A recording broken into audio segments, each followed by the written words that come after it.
semuanya. Halo, halo semuanya ya. Jadi pada hari ini saya bersama Mas Adi di webinar Ukom ya. Saya Budi Astiandini ya, tapi di situ saya katanya Mas Adi itu kita nama panggungnya cukup yang pendek aja gitu ya. Nama saya Budi Astiandini, sehari-hari saya bersama MCU dan membersamai mahasiswa kami di Poltekkes Semarang. Dulu kami namanya Akbid Masih Pemkab lambat. Kendal. Jadi masih ada yang ketemu masih Akbid Pemkab ya. Aku Terima juga kasih lambat pada ya sama siang hari teman-teman. ini. Mhm. Kita akan bersama dengan Mas Adi di webinar Ukom siang hari ini dengan semangat yang kita miliki menjelang Lebaran, menjelang ujian gitu ya Mas ya.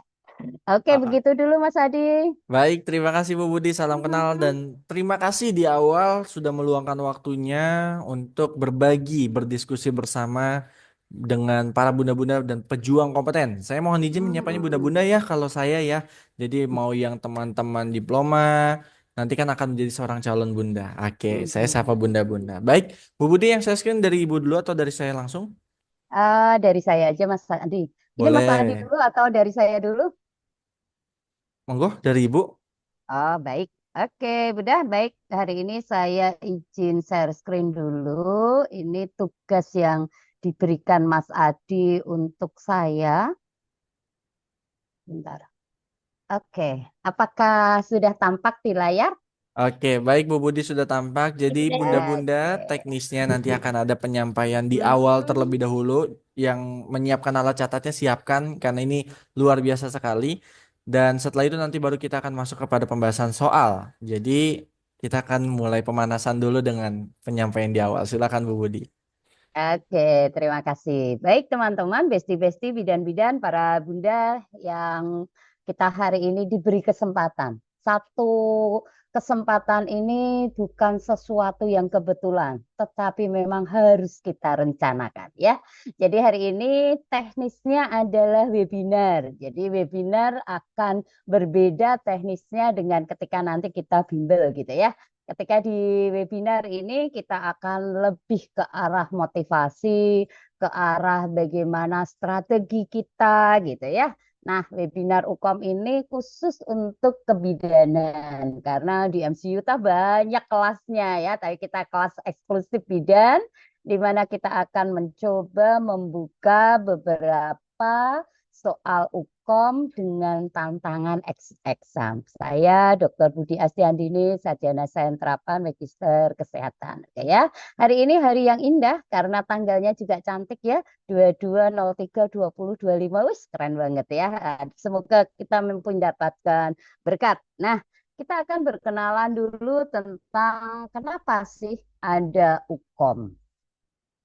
Ternyata ketika Ukom itu belum dilakukan, bangsa Indonesia dari Sabang sampai Merauke, kalau saya lihat tadi ya, ada yang dari Aceh, ada yang dari Palu, ada dari Sulawesi, ada dari Semarang, ada dari Jogja, dari mana-mana kita berada.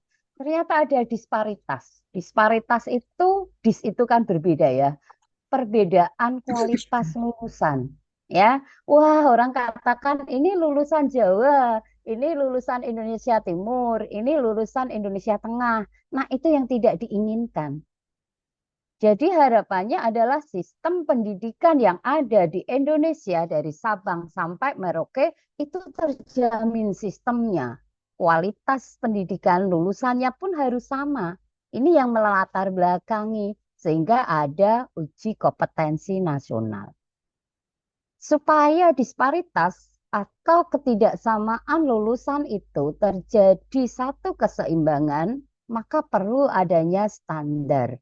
Standar itu ukuran, di mana kita akan diukur dengan cara yang sama, dengan metode yang sama, dengan beberapa kategori yang sama, hasilnya pun akan sama. Jadi uji validitas, reliabilitasnya oke. Kalau bunda-bunda, teman-teman, besti-besti cantik, ingat ketika masih membuat skripsi, membuat karya tulis, itu ada beberapa uji, beberapa teknis supaya apa yang kita lihat data itu valid. Nah, ini harapan dari pemerintah.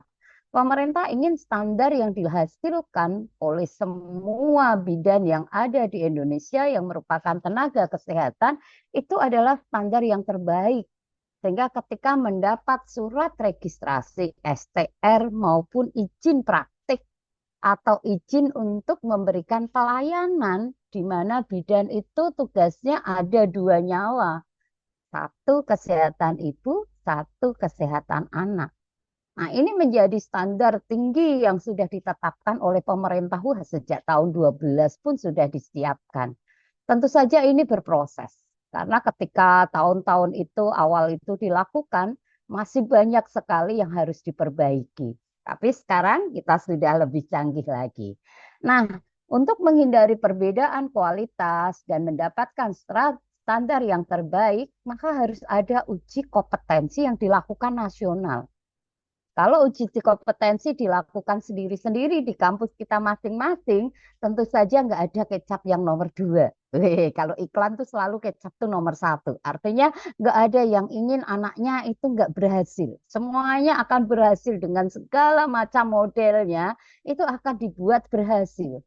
Tetapi ketika sudah uji kompetensi nasional, ujiannya secara nasional, maka yang tidak terstandar, yang tidak kompeten, tidak dapat sertifikat. Ini adalah satu tantangan bagi kita. Maka judul dari webinar kita adalah tantangan exam. Kenapa kita dikatakan exit exam? Karena ketika uji kompetensi bidan, baik itu bidan D3 maupun bidan profesi, ini adalah ujian untuk mengukur pengetahuan ibu. Pengetahuan kita sebagai bidan, skill kita, kemampuan bidan, ya. Sehingga ketika kita sudah lulus, kita nanti akan jadi bidan yang terstandar. Syarat kelulusan sekarang tidak hanya karya tulis atau nilai-nilai yang diujikan setiap semester. Syarat utamanya adalah UKOM, UKOM harga mati. Makanya ketika nggak kompeten, ya nggak bisa ikut wisuda. Jadi temannya sudah wisuda, kita belum lulus, kita jadi kelompok retaker, ya kita nggak bisa wisuda.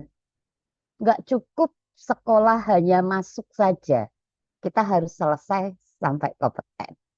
Nah, uji kompetensi nasional itu dilakukan secara serentak di seluruh Indonesia, tidak dibedakan. Kampus berdasarkan agama, kampus berdasarkan swasta, pemerintah, daerah, dan sebagainya. Semuanya sama. Sistemnya adalah pakai komputer. Komputer based test. Kalau dulu masih paper, ya ketika paper based test itu Mas Adi, kita harus ngatur tempat duduk itu. Pakai penggaris 1 meter bener ke samping, ke belakang, ke depan tuh bener-bener ya repotnya, sehingga kita harus punya aula yang besar ketika sebelum ada UKOM yang CBT. Tetapi sekarang CBT, tantangannya ada. Apakah yang sekolah hanya mereka yang generasi muda? Enggak. Bidan Indonesia itu long life education. Saya makanya lihat di kelompok kita, di grup ini ya, banyak bidan-bidan hebat, bidan-bidan yang sudah memang punya pengalaman, punya tempat bekerja yang lebih bagus, mereka sudah mempunyai jabatan, mereka masih kuliah lagi. Nah, ketika menggunakan CPT ini jadi tantangan tersendiri. Kadang-kadang ketika pakai mouse, itu kursornya pergi kemana? Kursornya jatuh, kursornya hilang. Nah, ini teknologi yang memang harus dimiliki. Tidak mudah, tetapi tidak sulit. Ada syaratnya, ada metodenya, nanti kita akan bahas. Nah, supaya uji kompetensi ini menghasilkan benar-benar kualitas standar, apakah dia teruji, tidak cukup kalau soalnya satu, tidak cukup kalau soalnya dua. Makanya soalnya adalah 180 kali 1 menit. Ya, jadi ada 180 menit di mana semuanya nggak ada isainya, nggak ada pilihan BS, betul atau salah nggak ada. Pilihannya semuanya ada multiple choice, 5 pilihan. A, B, C, D, E. Ya.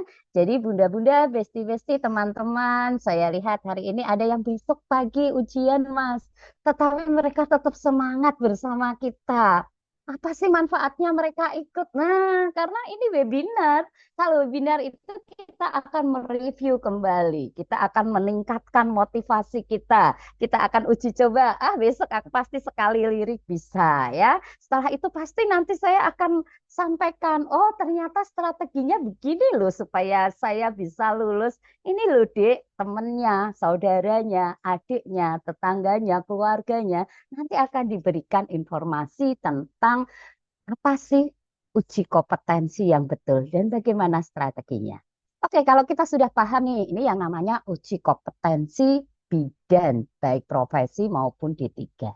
Ya, jadi uji kompetensi ini supaya semuanya terstandar, semuanya dari Sabang sampai Merauke semuanya sama dan adil menggunakan CBT. Soalnya juga sama jumlahnya, tetapi masing-masing orang bisa soalnya berbeda. Sebelahnya jangan ngelirik, karena setiap orang nanti akan punya kopas ya. Jadi kode untuk ujian kita upasnya itu udah beda-beda. Kalau kita nyontoh sebelahnya, sebelahnya A kita A, sebelahnya B kita B, beda seri soalnya. Ini yang perlu kita pahamkan. Baik. Nah, tentu saja seperti kita memasak, ada menunya, ya, ada persiapannya. Kalau mau kita bisa UKOM, yang pertama kita harus punya kompetensi klinis, midwifery klinis. Skillnya gimana sih? Skillnya artinya kita belajar benar-benar ketika kemarin praktek di semester 1, semester 2, masing-masing stase, itu sudah ada kompetensi klinisnya. Oh, ada kontrasepsi ketika memasang IUD, lah nanti soalnya di UKOM. Ada pada keluarga, kok di komunitas. Nanti soalnya ada di UKOM. Pada ibu hamil, skill yang ada, klinis yang ada di masyarakat, di puskesmas, di rumah sakit, baik fisiopatologi, ada di UKOM. Jadi UKOM itu ujiannya ya semua yang pernah kita dapatkan dari semester 1 dan semester 2 kalau profesi, kalau D3 ya semester 1, 2, tingkat 1, tingkat 2, tingkat 3, 6 semester. Ya. Kemudian selain klinis, klinis itu berarti segala sesuatu yang dikeluhkan pasien, ya, berhubungan dengan permasalahan tubuhnya, berhubungan dengan asuhan kebidanan, ada juga kita harus paham tentang sosial budaya. Karena nanti ada etika, ada kode etik, ada gender, ada komunitas, ada bagaimana pengambilan keputusan. Nah, ini berhubungan dengan sosial, budaya, advokasi, dan pemberdayaan. Jadi soal UKOM tidak hanya hamil, bersalin, nifas, bayi, BBL, kemudian KB, Kespro, remaja gitu. Enggak semuanya. Tetapi ada yang sosial budaya. Ada yang bagaimana pendampingan kita sebagai bidan melalui peran fungsi. Teorinya ada di konsep kebidanan. Ketika kita belajar tentang pemberdayaan, nanti berhubungan dengan etik, kode etik, undang-undang yang berlaku. Selain itu, jenengan juga harus memiliki pengetahuan ilmu tentang sosial yang ada di masyarakat sekitar kita. Oh, saat ini BPJS. Oh, saat ini banyak terjadi pemerkosaan. Bagaimana etikanya? Nah, itu bisa dilihat dari teori-teori, kebiasaan-kebiasaan itu harus kita pahami sebagai persiapan UKOM. Nah, kalau kita sudah paham tuh, oh ujian UKOM itu ada klinis, ada sosial budaya, ada advokasi, ada pemberdayaan, ada etika.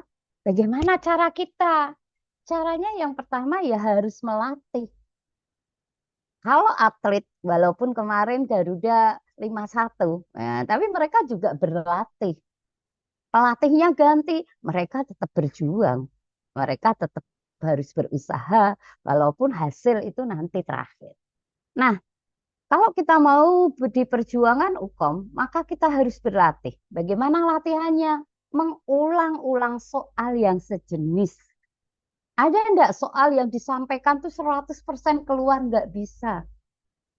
Karena bang soal UKOM itu wah sudah ribuan, sudah berkali-kali direview, beberapa kali diperbaiki gitu ya. Penulisnya, writernya juga banyak sekali.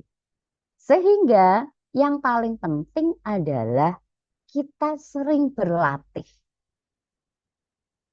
Kalau kita nggak pernah berlatih, kita akan heran, wah kok soal seperti ini ya. Tapi kalau kita sudah berlatih, oh aku tahu strateginya. Ini pasti jawabannya ini karena alasannya ABCD.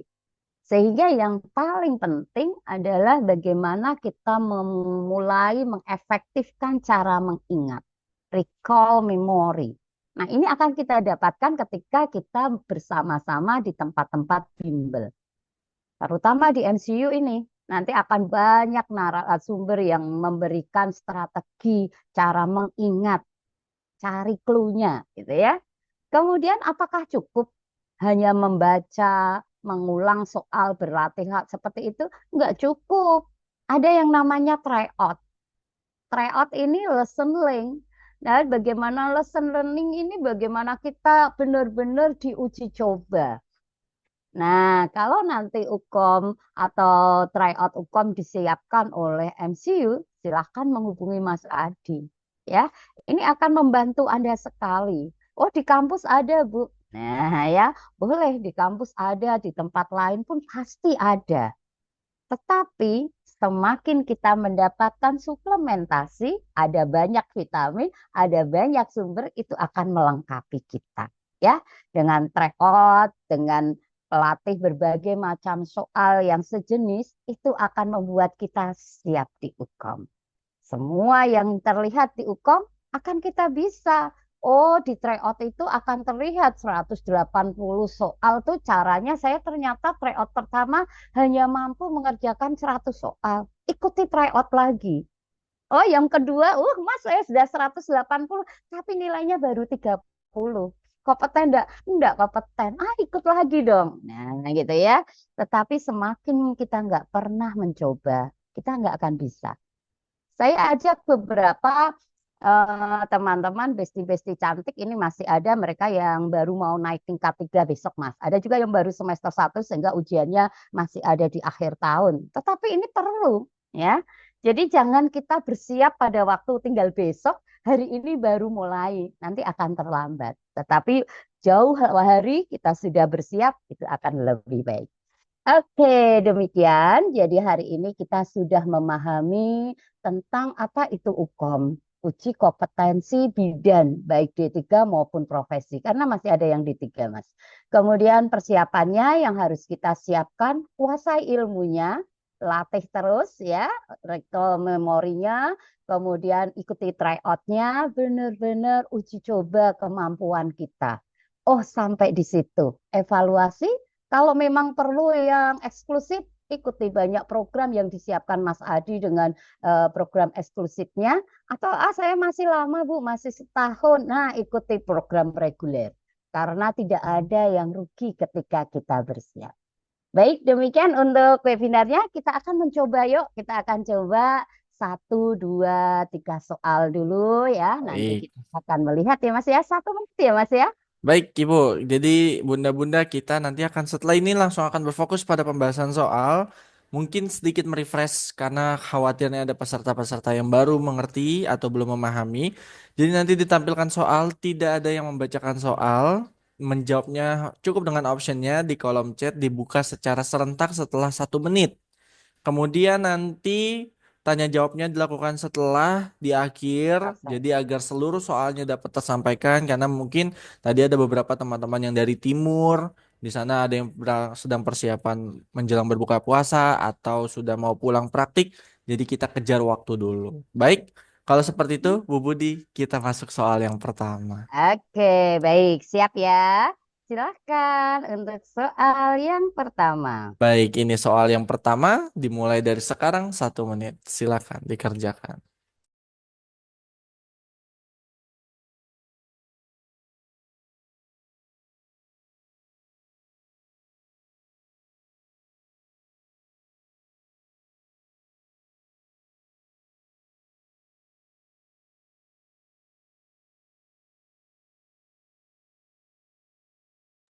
30 detik untuk soal nomor 1.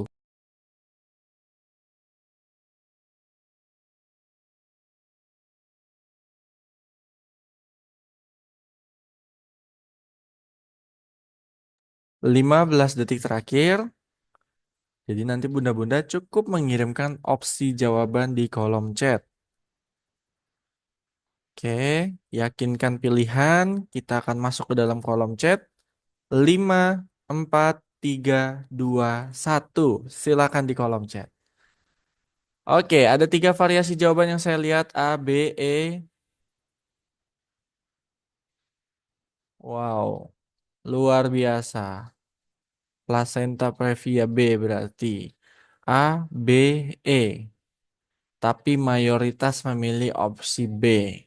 Oke, karena ini awal, jadi mungkin di soal pertama ini saya mau mendengar suara perwakilan saja. Opsi apapun ya. Jadi silakan gunakan fitur Raise Hand untuk menyampaikan saja kata kuncinya. Tidak perlu dibaca lagi kasusnya. Silakan Kariska, Fitri, dari kampus mana, Bun? Ya, silakan. Izin Bang, Kak izin Bu, dari kampus Tikus Palu Tahu Sada. Ya. Oke. Ini saya memilih diagnosisnya placenta previa karena keluhannya ibu keluar darah dari jalan lahir. Kemudian perdarahannya berwarna merah segar tanpa dirasai nyeri. Sudah Bu, Oh, terima kasih. baik, terima kasih Kariska Oke. Fitri. Oke, ini ada Kak Rafida. Apakah jawabannya Hmm, sama? Silakan Kak. Dari kampus mana? silakan. Rafida Andini, silakan Kak. Mari, mari. Silakan, Kak Rafida. Mhm. Oh, Belum Terima ada kasih suara? Kak. Oh iya, sudah. Halo, Ya, masuk. mhm. Silakan. Pilih yang menurut mana? saya, Mhm. menurut saya antara B dengan E, tapi di sini saya memilih E karena di sini sudah masuk 30 minggu, TFU-nya 26 cm dan eh, pendarahan berwarna merah segar, tapi ibu tidak memiliki riwayat jatuh. Oke, Dan Mhm. sekiranya Dari itu kampus saja. mana Kak Rafida? Agar kita mengetahui ini Kampus? kampus mana nih yang aktif nih. Dari Institut Ilmu Kesehatan Pamunia Kak Makassar. Makassar. Dari Oke, terima Makassar. Oke kasih. ya. Baik, Hmm. Bu Budi. Ada 3 Oke. opsi jawaban yang terpilih. Mayoritas B, tadi Hmm. 2 perwakilan B dan E menyampaikan Ada kata D, kuncinya. ada E ya. Baik, terima Silakan Bu kasih Budi. Mas Adi. Baik, terima kasih teman-teman, besti-besti. Bagi yang sudah terbiasa, kita lanjut. Tetapi bagi yang masih pertama kali nggak apa-apa. Cari dulu yang ada tanda tanyanya, ya. Oh, ternyata diagnosa. Diagnosanya hubungannya dengan apa toh? Oh, ada plasenta, plasenta, plasenta, persalinan prematur. Berarti ini terjadinya pada ibu hamil yang belum ya, dia belum selesai sampai ke persalinan ya. Nah, kita lihat kasusnya adalah G3 ya, kemudian keluhan hamilnya 30 minggu, berarti udah trimester 3 ya. Kemudian keluar darahnya warnanya apa? Merah segar, Merah tanda segar. yang menjadi kata kunci, ya 30 minggu, merah segar, terus tidak nyeri, tidak ada riwayat trauma. Itu kata kuncinya, ditambah satu lagi. Kata kuncinya mana coba? Siapa yang tahu? Kata kunci yang kelima apa ini? Ada ciri khasnya.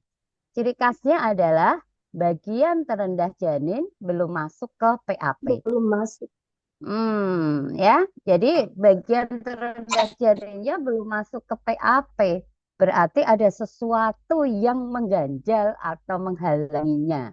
Apakah penghalang itu disebut solusio? Apakah previa? Apakah mola di 30 minggu? Abrupsio atau prematur di 30 minggu? Gitu caranya ya. Baik, jadi kita tahu pertanyaannya, kita screen aja di optionnya, dia arahnya mana sih? Oh, arahnya plasenta. Kita cari kata kuncinya. Hamil ketiga 30 minggu, merah segar, tidak nyeri, tidak jatuh, bagian terbawah tidak belum masuk ke PAP. Baik, kita akan lihat. Nah, ini jawabannya betul yang B ya, plasenta previa. Oke. Nah, ini saya gambarkan bedanya plasenta previa dengan solusio plasenta. Jadi kalau yang di atas ini plasenta previa, gambarnya plasenta previa, yang di bawah adalah solusio plasenta. Solusio plasenta nanti nama lainnya abrupsio plasenta ya. Nah, plasenta previa, kalau kita lihat dia ada kesalahan saja dari penanamannya. Yang normal, plasenta itu ada di atas, di fundus gitu ya, fundus atau korpus gitu. Tetapi ketika plasenta previa, maka dia nempelnya, insersinya atau implantasinya itu ada di bagian samping atau di bawah. Makanya ada yang totalis, seluruhnya ketutupan, ada yang parsial, hanya sedikit, ada yang margin ketika dia ada di pinggir, ada yang letak rendah. Plasentanya nggak nutupi, tapi letaknya nggak di fundus, tapi dia ada di bagian bawah. Itu pembedanya ya. Jadi besok kalau ketemu soal dengan plasenta previa, dengan kategorinya, intinya diingat-ingat. Plasenta tuh harusnya di atas. Tapi ketika dia berada di bawah, maka dia akan menjadi plasenta previa. Nah, kita lihat kalau plasentanya ada di bawah, kemudian ada pembukaan serviks, gambaran yang terjadi di situ adalah plasentanya robek. Ketika langsung robek, darahnya segar. Nyeri enggak perutnya? Enggak, karena dia robeknya bukan karena kontraksi, tetapi robeknya karena pembukaan dari serviks. Didahului dengan trauma enggak? Enggak. Jadi ada beberapa kasus nanti bunda-bunda besti-besti cantik kalau mendapat soal di UKOM, kadang-kadang tidak tertulis seperti yang saya tuliskan hari ini. Tetapi mereka bisa mengatakan bahwa dia memiliki riwayat perdarahan sebelum ini. Di trimester 2 dia pernah keluar darah sedikit-sedikit, di trimester 3 perdarahannya semakin banyak. Yang paling nggak boleh dilakukan bidan adalah VT. Bayangkan plasenta di situ di VT perdarahannya semakin banyak. Karena yang robek adalah plasenta yang menutupi jalan lahir, darahnya tadi merah segar, DJJ-nya biasanya normal. Kita bandingkan dengan gambar bawahnya, ini adalah solusio plasenta. Solusio plasenta adalah plasenta lepas sebelum bayi lahir. Harusnya kan kala 2 bayi lahir baru pelepasan plasenta. Nah, di sini karena ada trauma, injury, kepukul, jatuh, kepleset, nah gitu ya biasanya soal-soal di UKOM itu seperti itu. Ibu menyatakan baru saja jatuh di kamar mandi, ya, gitu ya. Berarti ada trauma nih. Kalau ada trauma, ada sebagian dari plasenta yang lepas. Ketika dia ada sebagian yang lepas, maka pembuluh darah yang ada di situ akan terbuka. Tapi darahnya nggak bisa langsung keluar semua. Karena kan plasentanya belum lepas semua, bayinya masih ada di situ, serviksnya belum membuka. Sehingga di situ darah tertahan. Akhirnya ketika warnanya menjadi warna merah gelap. Oke ya. Baik, kita lihat. Kenapa kita tidak pilih B? B solusio placenta sama dengan D, abrupsio placentae. Ya, ini adalah perdarahan pervaginam disertai nyeri karena lepasnya sebagian dari plasenta atau seluruh plasenta sebelum bayi lahir. Penyebabnya tadi ada hipertensi, ya ada trauma, ada hipertensi. Bisa jadi karena hipertensi sehingga untuk menghentikan pembuluh darah yang sebagian plasenta lepas, dia berkontraksi. Nah, kontraksi ini yang menyebabkan nyeri. Dan umumnya janinnya gawat. Kenapa? Karena selama kehidupan di dalam intrauteri, janin hanya tergantung dengan tali pusat yang nempel di plasenta. Ketika plasentanya lepas, ya konektornya sudah nggak ada. Resikonya dia mati. Mola hidatidosa ini tidak sesuai karena dia tidak terjadi di trimester 1. Mola hidatidosa adalah uterusnya menjadi lebih besar karena di situ tidak terjadi kehamilan yang normal. Tapi dia gelembung-gelembung dari trofoblast yang menjadi lebih banyak. Ya, kadar HCG-nya, titer HCG-nya sangat tinggi. Tidak ada DJJ-nya kalau mulanya memang benar-benar murni mola hidatidosa. Ada mula yang ada janinnya, parsialis ada, gitu ya. Kemudian persalinan prematur di sini sudah ada tandanya kontraksi, ya. Tetapi belum ada penipisan, pembukaan belum ada. Perdarahannya bukan blood slim. Perdarahannya adalah bagian plasenta yang terbuka ketika porsinya membuka. Oke, ini soal yang pertama. Bagaimana Baik. Bunda? Bagaimana teman-teman? Baik, terima kasih Bu Budi atas penjelasannya. Sebelum saya lanjut ke soal kedua, bagaimana Bunda-Bunda? Soal pertama beserta pembahasannya apakah jelas dan boleh lanjut? Silakan di kolom chat agar kita pastikan terlebih dahulu. Tadi dijelaskan sangat detail. Oke, baik, lanjut. Oke, Bu Budi, kita lanjut soal Oke, kedua. baik, siap ya. Kita masuk soal yang kedua. Semuanya dipersilahkan untuk menjawab, memahami dulu soal kedua. Mudah tapi jangan terkecoh. Oke, ini dia soal kedua, 1 menit dari sekarang dimulai. Silakan mengerjakan.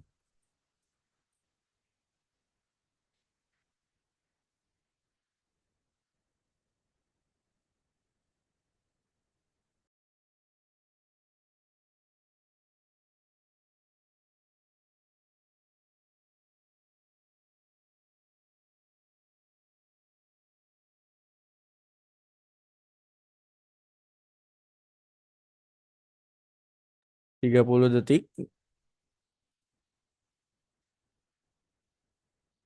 Fokus, bunda-bunda. Nanti di akhir kita akan hitung benar berapa dari berapa soal. 15 detik terakhir.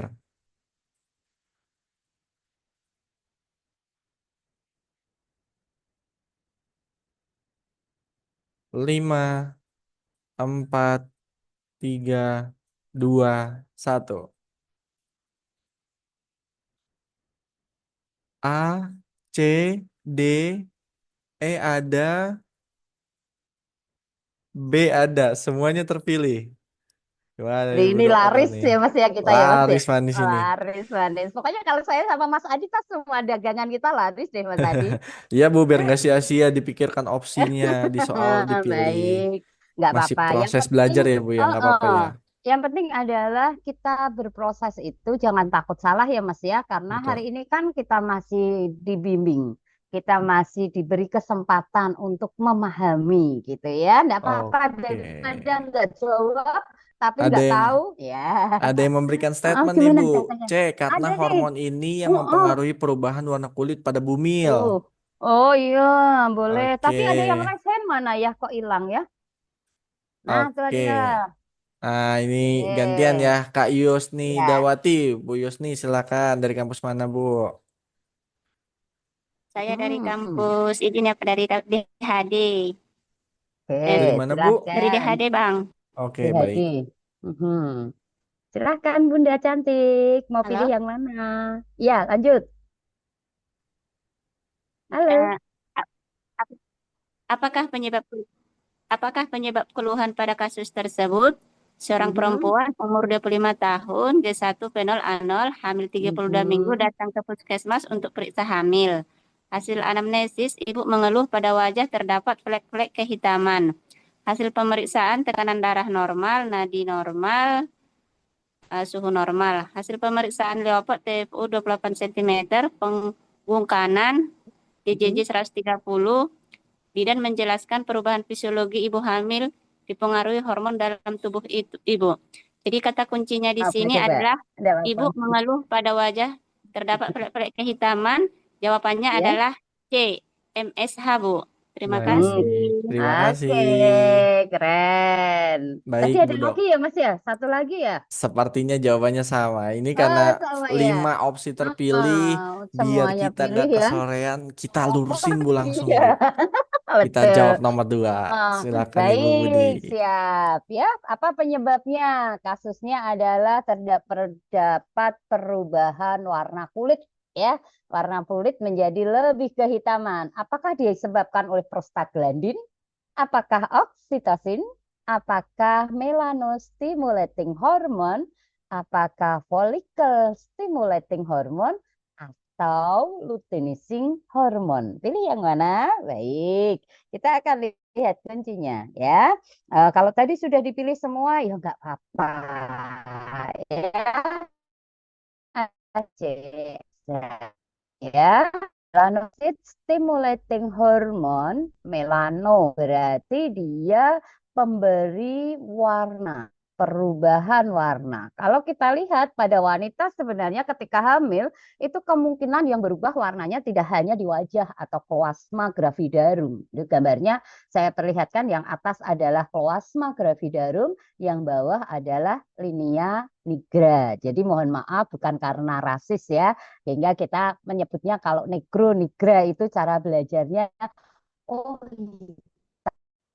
sebab hitam disebut linea nigra ya. Kemudian warna flek pada wajah nggak hanya pada wajah, kadang ada di leher, ada juga di areola mamai atau juga di alat kelamin ya.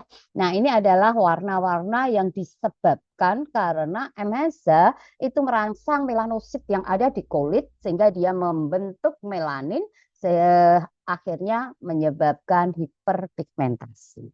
Ya, jadi menjadi lebih gelap baik di wajah, di leher, ya, di areola mamai, kemudian perut, linea nigra. Kenapa enggak yang lain? Nah, prostaglandin ini adanya memang di tubuh wanita hamil ada. Tapi ketika dia sudah berada di ujung kehamilannya, dia berperan. Ya, prostaglandin ini bisa juga dipacu ya, sehingga dia akan berkontraksi, tapi tidak menyebabkan hiperpigmentasi. Oksitosin juga kontraksi uterus bisa kencang dan juga berhubungan dengan ASI. FSH hubungannya dengan menstruasi dan LH sama juga hubungannya dengan menstruasi dan ovulasi. Oke, sekarang kita masuk soal yang ketiga ya. Ayo, mau pilih yang mana kalau yang ini? Silahkan Mas Adi. Oke, baik. 1 menit untuk soal nomor 3 dimulai dari sekarang. Jangan lupa dicatat benar salahnya, Bunda-Bunda.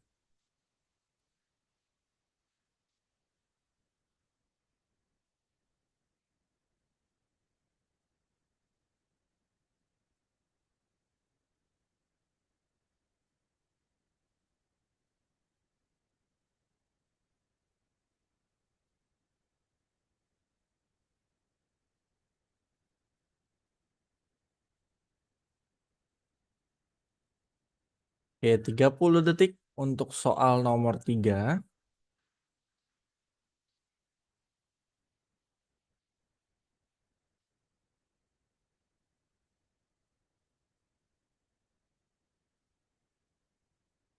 Lima belas detik terakhir.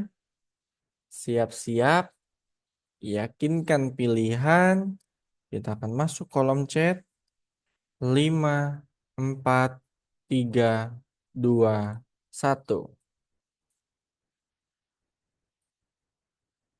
A, C, E, B ada. Hanya delta saya belum melihat.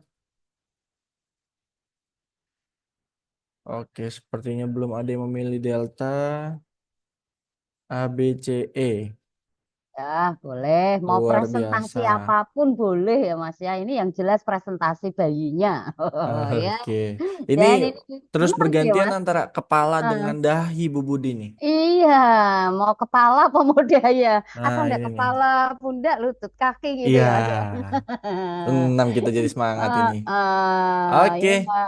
Soal Oke. nomor 3 ini karena antara oke. Karena teraba Masih. fontanel anterior, makanya pilih A. Baik, kalau seperti itu kita luruskan agar teman-teman bunda-bunda tidak bingung jawabannya apa. Bu Oke, Budi, antara A, baik, C, tapi siap. semua kecuali delta dipilih.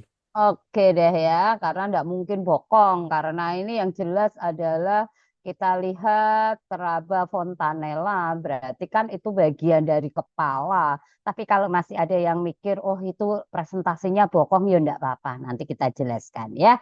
Nah Bunda, ini kita lihat kasusnya adalah presentasi janin. Jadi kalau kasus yang ditanyakan presentasi janin, kita lihat apa sih POD-nya? Point of Direction. Ya, titik petunjuk. Jadi kita ketemu dengan titik petunjuknya apa? Nggak apa-apa, besti-besti teman-teman yang mau jawab, jawab dulu di kolom chat. Nggak apa-apa sambil saya jelaskan ya. Jadi yang masih mau ngetik, nulis dulu, tulis dulu. Saya mau A, B, C, D, E. Oke. Ternyata ketika janin ada di dalam kandungan, modelnya macam-macam presentasinya. Bisa presentasi kepala murni atau normal ya. Bisa presentasinya muka, bisa presentasinya dahi, bisa juga dagu, dagu dengan muka gitu ya. Bisa juga bokong ya, kita lihat. Baik, kita akan lihat. Terima kasih yang sudah menjawab. Yang belum nggak apa-apa, nulis dulu. Tapi jangan jawab dalam hati loh ya. Kalau jawab dalam hati ntar saya nggak tahu, nggak punya ilmu perbatinan. Baik, ini adalah jawabannya. Nah, adalah presentasi kepala teraba fontanella anterior. Ya, ini merupakan titik petunjuk bagian terendah janin adalah dia bentuknya fleksi. Ya, yang kompleks ini ya, fleksi. Maka fontanellanya yang kita raba, UUK, ubun-ubun kecilnya. Kalau UUB, ya nanti dia akan seperti ini. Kalau dia dahi, kalau dia muka, nah muka itu bisa dagu di depan, bisa dagu di belakang ya. Kalau presentasi yang lainnya bisa kepala, bisa bokong, bisa lintang. Nah, ini adalah kondisi yang memungkinkan terjadi presentasi dari janin. Jadi bunda-bunda, teman-teman, besti-besti cantik, besok atau kapanpun Anda ujian UKOM, perhatikan POD-nya. Oh, terabanya ada lipatan ketiak, berarti dia ada di lintang. Oh, kok ada sakrum? Sakrum tuh berarti dia bokong. Apakah sempurna, bokong kaki, atau kaki? Ya, tergantung dari kondisinya. Presentasi kepala pun akan berbeda. Ya, nah ini yang saya buat soal ini adalah subocciputnya di bagian terendah. Dia benar-benar posisi yang paling ideal dalam persalinan. Ya, nanti semakin lama kita sering bertemu dengan berbagai soal, kita bertemu dengan berbagai pembahasan, itu akan membuat kita cepat paham. Oh iya, saya ingat gambarnya Bu Budi seperti itu. Oh, nanti ada dosen lain gambarnya yang seperti itu. Itu akan membuat kita recall-nya lebih cepat lagi. Baik ya, kenapa kita tidak pilih A, B, C, D yang lainnya? Presentasi muka itu harus hiperrefleksi. Jadi dia mukanya harus ada di dalam panggul. Kalau kita raba, kita bisa cari mintonya dagunya ada di mana. Ya, kalau dia dahi berarti sebagian besar presentasinya kepala, tapi ketika kita raba dia bukan UUK tapi dahinya. Ya, dagu ini terjadi pada ini kalau terjadi mendongak bukan, tetapi lebih banyak ke presentasi kepala ya. Kalau bokong titik petunjuknya sakrum. Baik, itu beberapa soal. Sementara kita refresh dulu ke Mas Adi ya Mas Adi. Ya. Nanti kita akan lanjut lagi. Monggo Mas Baik Ibu Adi. Budi, terima kasih banyak atas kesempatan dan penjelasannya. Bunda-bunda, saya mau tanya dari 3 soal dulu ya. Nanti masih ada soal ya Bu Budi ya? Masih ada.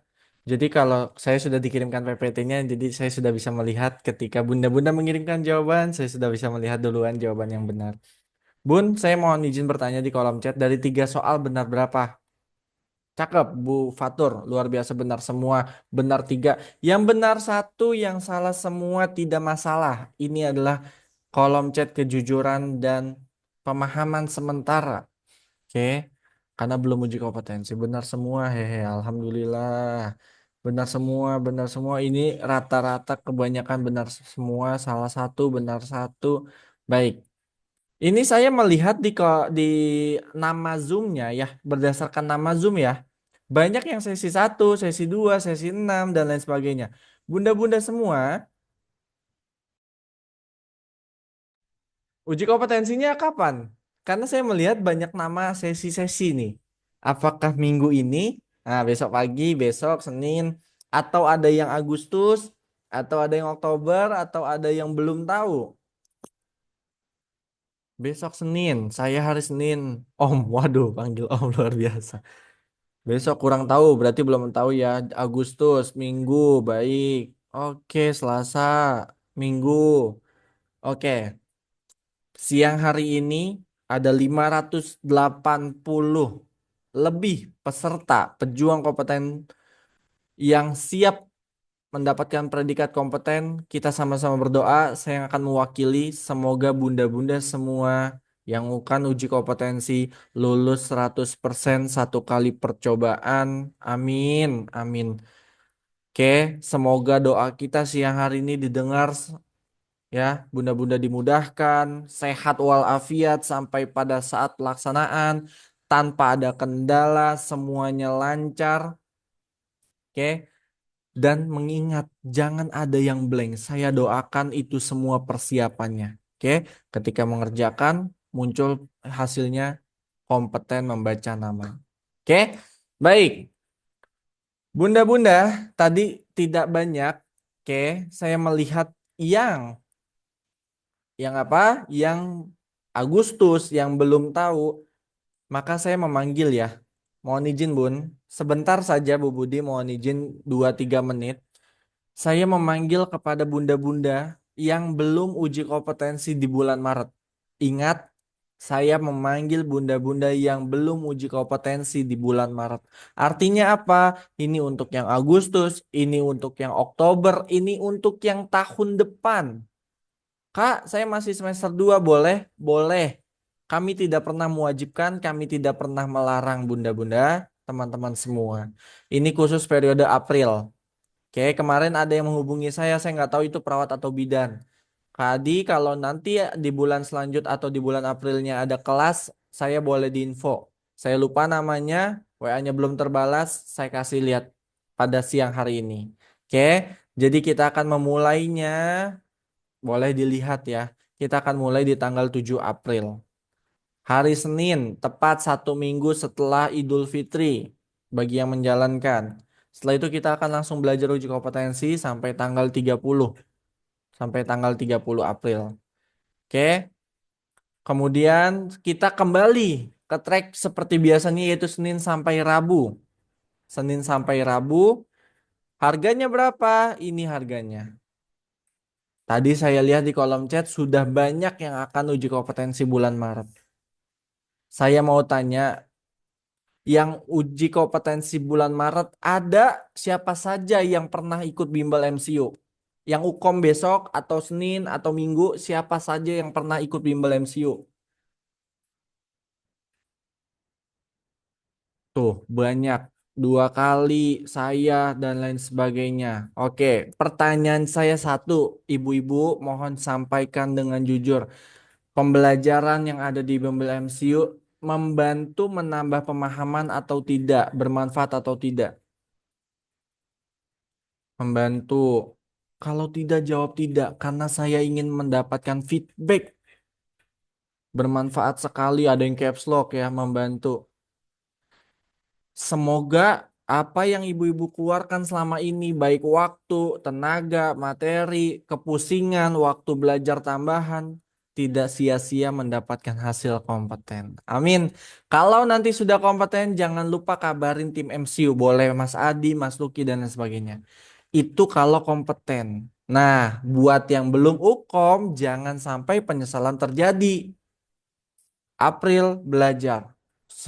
Silakan dimulai. Ini wajib nggak Mas Adi? Tidak. Yang lulus bunda-bunda, teman-teman semua. Yang nambah pemahamannya bunda-bunda semua.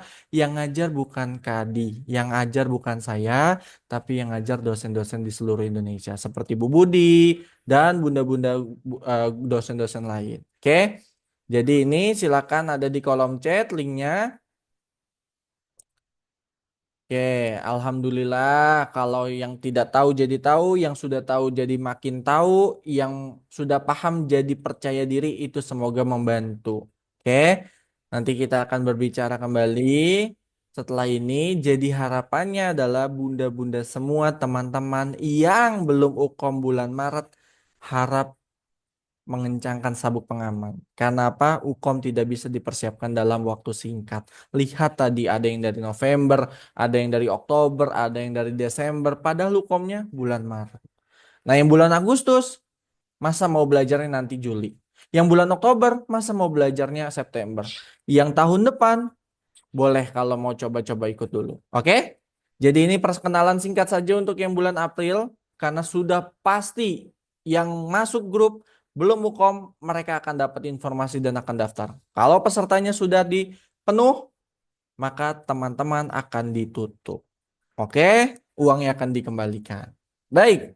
Itu perkenalan singkatnya saja. Kita kembali lagi di tanggal 7 sampai tanggal 30 April.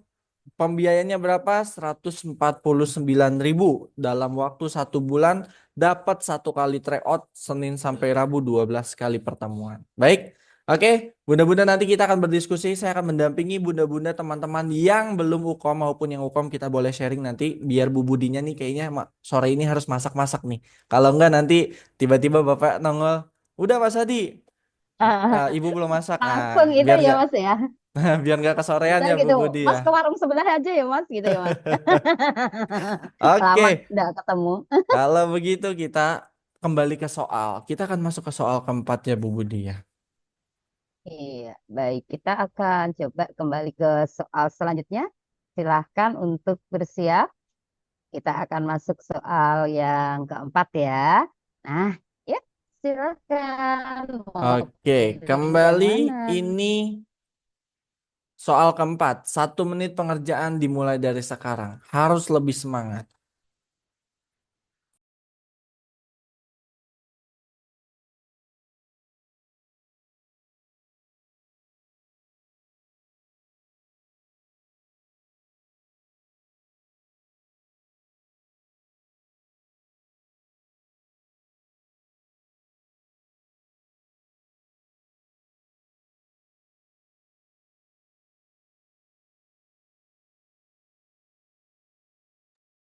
Tiga 30 detik soal keempat.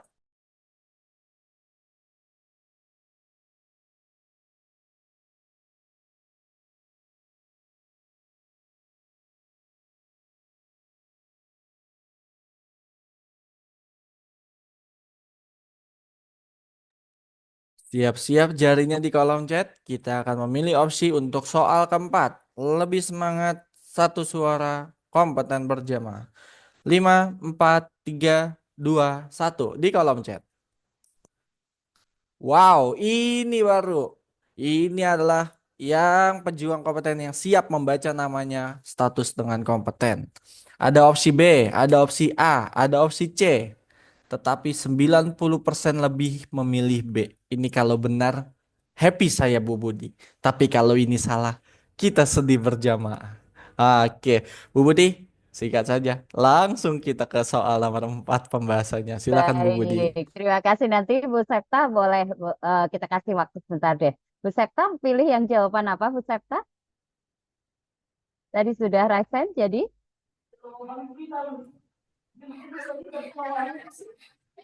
ah, Bu Septa silahkan. Nah, Ya, saya pilih diagnosis apakah yang paling yang mm-mm. tepat pada kasus tersebut. Saya pilih Pilih B. apa? B. Kenapa Poli? Karena di Alasannya? kata kuncinya itu dalam 1 bulan Heeh. mengalami haid 2 kali, Bu. Terima Ya, kasih. oke, thank Oke. you, mantap. Ya, nah jadi ini hasilnya begini nih, Mas. Ya, jadi ketika tadi sudah kita ikuti, oh ternyata kalau kita sudah pernah berulang-ulang dengan soal sejenis, diubah seperti apapun pasti bisa, gitu ya.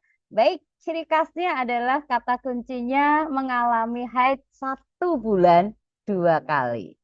Ganti pembalutnya masih normal. Nah, itu berbeda ya. Apakah amenore, poli, hiper, hipo, dan oligo. Baik ya. Nah, ini adalah kasusnya seperti ini. Disebut dengan polimenore. Poli itu dia pendek. Antara 21 sampai 35. Biasanya kurang dari 21. Sementara kalau kita lihat siklus haid, di sebelah sudah saya gambarkan umumnya ke 28. Nah, kalau dia pendek-pendek, maka perdarahan yang ada pun biasanya jumlahnya tidak terlalu banyak, ya. Kelainan ini merupakan kondisi yang perlu kita perhatikan, ya.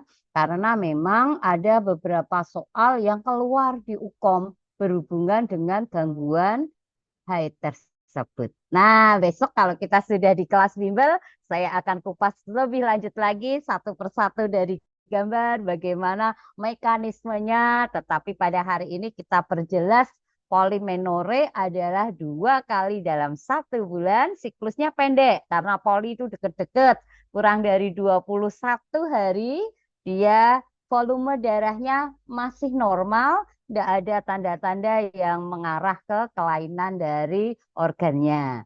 Kenapa nggak pilih A? Kalau A menore, A itu tidak. Berarti dia tidak haid dalam 3 bulan. Kasusnya haid, haid. Sebulan 2 kali. Berarti dia tidak amenore ya. Amenore ada primer, ada sekunder. Hiper, hiper itu berarti perdarahannya lebih. Hipertensi, tensinya lebih. Hipermenore berarti darahnya lebih banyak, lebih lama. Hipo, lawannya hiper, hipo berarti dia di bawah, dia sedikit ya. Oligo, oligo itu lawannya dari polimenore. Kalau poli itu pendek, kalau oligo dia panjang. Oke, sudah? Semoga kalau ini besok keluar, yang ujian minggu depan, yang ujian Juni, yang ujian Agustus, maupun tahun depan, tetap ingat. Karena tidak ada Amin. ruginya. Ya Mas ya? Ya, Amin. kita Baik. masuk soal yang kelima. Sudah? Siap. Ini soal kelima. Nah, ini soal terakhir atau masih ada Bu Budi? Sesuai permintaan soal Ini kelima, soal Mas, terakhir. terakhir. Betul. Ini soal terakhir. Silakan jadi penentu happy ending atau tidak. 1 menit dari sekarang. Silakan Buddha-Buddha. Kali ini tidak saya tutup. Saya ingin tahu seberapa cepat, berapa detik yang mengirimkan opsi jawaban. Langsung, sekali baca Langsung. langsung jawab ya Mas ya. Oke. 15 detik B, 17 detik. Nah, sisanya mengikuti. Cepat belum tentu tepat. Nah, hati-hati nih bunda-bunda nih. Saya sudah melihat jawabannya. Karena Banyak saya teman sudah belum dikirim. tentu sama gitu ya Mas ya. Itu. Sayang dari tadi nggak ada yang pilih Mas Adi. Oh ada tuh A tuh B ada Ah, juga tuh Mas. oke. Kalau kita panggil tuh ada yang pilih Mas D itu ada kan Mas. D betul ada. Wah, ini luar biasa. Tetapi mayoritasnya di E. Yakin yang E nggak ganti jawaban. Mantap nih. Ada yang D, ada yang E, ada A tuh ada kelompoknya Mas Adi tuh. Tapi yang B nggak ada nih Mas, aku nggak ada temennya.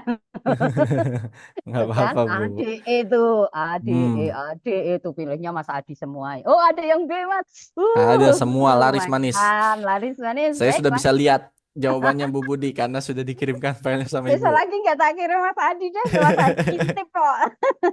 Baik teman-teman, Besti cantik ini menarik sekali. Jadi di kebidanan tadi sudah di awal saya sampaikan bahwa UKOM itu tidak hanya hamil bersalin nifas bayi saja, tetapi ada kalanya kita ketemu dengan kesehatan reproduksi, dengan kondisi yang tidak normal, tetapi banyak terjadi di masyarakat. Ini kasusnya adalah ada orang yang nggak bisa jalan. Kenapa nggak bisa jalan? Katanya ada pembengkakan, panas, gatal di alat kelaminnya. Nah, bidan nggak bisa hanya lihat itu saja, maka harus diperiksa. Suhunya 377. Ada infeksi nih, berarti dia ada itis-itisnya. Cara screeningnya gitu. Yang ada itisnya ada berapa nih? Oh, ada 2 gitu ya. Selain itis apa toh? Oh, ada panas, ada bengkak, ada pembesaran. Berarti itu ada abses gitu ya. Oh, berarti kemungkinannya ada 3. Ada A, ada D, ada E. Caranya begitu ya. Hanya pastikan dulu tempatnya di mana. Di vulva bagian kanan sebesar telur. Nah, ya, apakah kalau vulva di situ ada benjolan gede sebesar telur sampai nggak bisa jalan vaginitis? Nah, apakah abses kelenjar skin? Kelenjar skin itu di atas ya, kecil-kecil gitu. Atau Bartholinitis, kelenjar Bartholini yang membengkak atau infeksi. Oke, ini jawabannya. Nah, yang betul adalah E ya. Jadi E ini adalah Bartholinitis. Bartholinitis kondisi peradangan kelenjar Bartholini. Kalau kelenjar skin di atasnya Bartholini ya, dia di sekitar ureter di sekitar situ kanan kiri. Nah, gejalanya bisa panas ya, bisa besar sekali dan ini penyebabnya adalah Escherichia coli atau Staphylococcus aureus. Nah, ini ya, ternyata penyakit menular seksual itu juga nanti masuk di dalam beberapa soal di UKOM. Tapi nggak apa-apa. Yang sudah pernah belajar, recall kembali ya. Ketika saya sampaikan Bartolinitis, berarti ingat-ingat di vulvanya, di bagian luar, sebelah kanan atau kiri ada benjolan yang gede. Nanti tindakannya apa? Dia akan dimarsupilasi, artinya buat satu tampon supaya cairannya keluar gitu ya. Jadi ini nggak dipotong, tetapi cairannya yang dikeluarkan. Nah, sekilas saja Mas sebelum selesai ya. Di sekalian karena kita lihat ada vagina, di situ ada bagian nanti seringkali ujian keluar yang namanya himen imperforata ya. Dia akan tonjolan berwarna kebiruan, tindakannya dengan insisi himen. Kalau darahnya ngumpul di vulva namanya hemato. Apa? Kalau di uterus hemato. Wah, kalau di salping namanya hemato apa? Nah, biasanya itu masuk di pubertas prekok. 17 tahun dia belum haid, setiap bulan dia siklik merasakan. Oke, baik. Kenapa enggak ABCD yang lainnya? Vaginitis berarti yang infeksi di vagina. Umumnya tidak ada pembengkakan atau benjolan, tapi radang. Karena itis itu biasanya tumor dolor rubor fungsiolaisa, gitu ya. Jadi kemerahan, gatal, nyeri. Kalau sipilis, sipilis ini harus ada ulkusnya. Ulkus tuh luka sebesar koin, gitu ya. Kalau ini tadi kan benjolan sebesar telur. Kalau sipilis ada luka sebesar koin di vulva. Ya, hampir mirip tetapi berbeda. Namanya canker ya, tidak nyeri kalau diraba, tapi ada nanahnya. Fragment ini jaringannya lunak tapi menyebar. Kalau tadi kan ada satu tempat saja, dia pembengkakannya tidak menyebar. Kelenjar skin tadi sudah saya jelaskan berada di sekitar ureter. Oke, baik hari ini demikian. Nah ini rumus dari saya. Oh ya, kalau kita mau kompeten itu ada rumusnya. Rumusnya tekad. Kita harus punya tekad nih, kuat nih harus tekadnya. Dua, harus disiplin. Jangan sampai UKOM datang terlambat. Semakin kita datang terlambat, jantungnya pindah sana, pindah sini, pindah sana, pindah sini, masih berkeringat, tidak akan fokus. Siapkan waktu dengan baik, disiplin, ya. Kemudian berusaha, kalikan dengan doa. Bersama MCU, kita pasti bisa. Saya Dr. Budi Asdiandini, terima kasih untuk kebersamaan kita. Anda bisa kunjungi saya di Instagram, di YouTube, maupun di Google Scholar, karena banyak buku dari MCU yang saya buat di MCU dan sudah diterbitkan. Beberapa soal UKOM pun banyak dari MCU ya Mas ya. Ya. Oke, terima kasih. Waktu saya kembalikan ke Mas Adi. Baik, terima kasih Bu Budi atas penjelasan dan waktunya. Ini luar biasa sekali. Ucapan terima kasih terus mengalir di kolom chat. Mereka mengatakan paham penjelasan yang luar biasa. Oke, sebelum saya lanjut ke masuk sesi diskusi, saya izin mengingatkan Bunda-Bunda, bagi yang ingin masuk ke dalam sesi dokumentasi, silakan menyalakan kamera dari sekarang. Karena hanya akan ada satu slide yang diambil, yaitu yang on cam dari awal, sudah otomatis akan berada di depan. Oke, ada yang ingin ditanyakan atau sudah sebegitu pahamnya maka tidak ada pertanyaan? Saya pastikan kepada bunda-bunda semuanya. Apakah ada pertanyaan? Jadi setelah ini kita diskusi, kalau tidak ada diskusi lanjut dokumentasi, baru kita kirimkan link absensinya. Oke, baik sepertinya tidak ada. Ya, nanti pembahasannya akan dikirimkan ke grup. Baik Bu Budi, mohon izin mengambil dokumentasi ya Bu ya. Kita senyum yang lebar. Nah, ini kan para pekerja luar biasa bulan ini full senyum ya. Oke, bertubi-tubi ini masuk mutasi. Oke, kita senyum aja selebar-lebarnya. Kita lupakan sejenak beban dan ketegangan untuk hari Minggu Senin nanti. Baik, silakan lihat ke layarnya, berikan senyuman yang terbaik. 1, 2, 3. Oke, lagi. Boleh kurang senyum, giginya boleh diliatin. 1, 2, 3. Oke, sekarang saya pinjem gaya andalannya. Ada yang tahu gimana gaya andalannya? Nah, membentuk huruf C, boleh tangannya. Oke, senyum yang terbaik. 1, 2, 3. Oke, baik Bu Budi, terima kasih banyak. Sehat selalu. Sampai bertemu nanti di kelas bimbel bulan April ya Bu Budi ya. Oke, amin. Izin Liv, sukses semuanya. Terima Terima kasih kasih. Bu Budi. Oke. Selamat sore. Baik. Bunda-bunda saya kirimkan link absensi untuk mendapatkan sertifikat ya. Mungkin ini sertifikat terakhir sebelum bunda-bunda menghadapi uji kompetensi. Presensi webinar. Nah ini dia. Silakan. Oke. Silakan diisi. Karena nanti sertifikatnya didapatkan sesuai dengan pengisian. Saya buka mikrofonnya. Bagi bunda-bunda ada yang ingin ditanyakan. Mau yang akan ukom, mau yang belum ukom, mau yang tanya kelas bimbel April, mau yang menyampaikan kemarin, silakan. Saya Sambil mau mengisi nanya, link Kak. absensi. Boleh, Kak Rafida. Tanya apa, Kak? Kak mau nanya, ada Boleh. kelas profesi hukum untuk selama 1 tahun. Karena I- insya Allah hukumnya tahun depan, Kak. Iya, kalau untuk 1 tahun kita belum menyediakan paket 1 tahun, Kak.